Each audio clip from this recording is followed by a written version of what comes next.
नमस्कार। आपका व्रत कथा चैनल पर स्वागत है।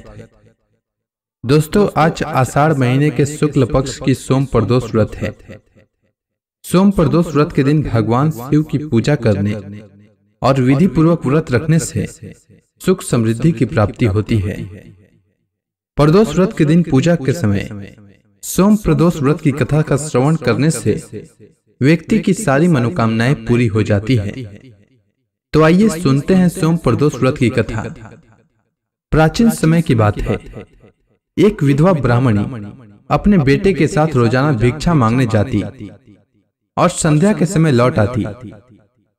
हमेशा की तरह एक दिन जब वो भिक्षा लेकर लौट रही थी तो उसने नदी किनारे एक बहुत ही सुंदर बालक को देखा, लेकिन ब्राह्मणी नहीं जानती थी कि वह बालक कौन है और किसका है।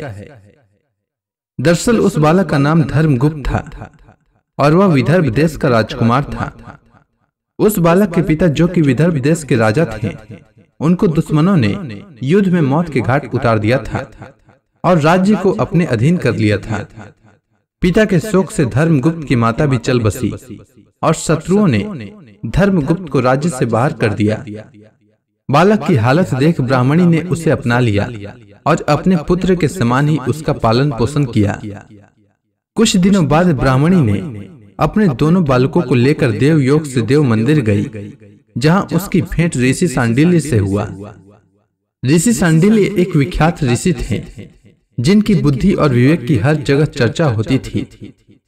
ऋषि ने ब्राह्मणी को उस बालक के अतीत यानी उसके माता पिता के मौत के बारे में बताया, जिससे सुन ब्राह्मणी बहुत उदास हुई।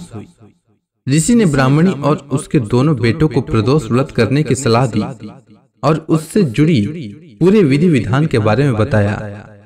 ऋषि के बताए हुए नियमों के अनुसार ब्राह्मणी और बालकों ने व्रत संपन्न किया, लेकिन उन्हें यह नहीं पता था कि इस व्रत का फल क्या मिल सकता है। कुछ दिनों बाद दोनों बालक वन विहार कर रहे थे। तभी उन्हें वहां कुछ गंधर्व कन्याएं नजर आई, जो बेहद सुंदर थी। राजकुमार धर्मगुप्त अंशुमति नाम की एक गंधर्व कन्या की ओर आकर्षित हो गए।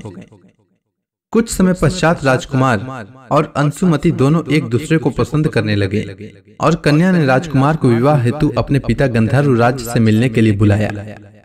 कन्या के पिता को जब यह पता चला कि वह बालक विदर्भ देश का राजकुमार है, तो उसने भगवान शिव की आज्ञा से दोनों का विवाह कराया।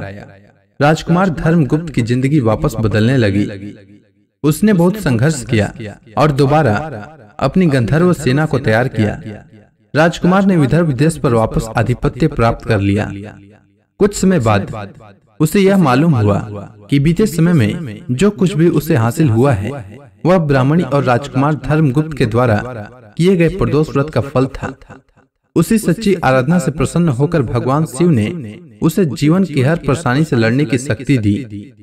उसी दिन से जो भी व्यक्ति प्रदोष व्रत के दिन शिव पूजा करता है और एकाग्र होकर प्रदोष व्रत की कथा सुनता है, उसकी हर मनोकामना पूरी होती है और उसे 100 जन्मों तक कभी किसी परेशानी या फिर दरिद्रता का सामना नहीं करना पड़ता है।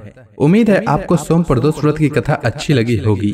अगर आपको यह कथा अच्छी लगी हो तो इस वीडियो को लाइक करें और अपने दोस्तों में शेयर करें।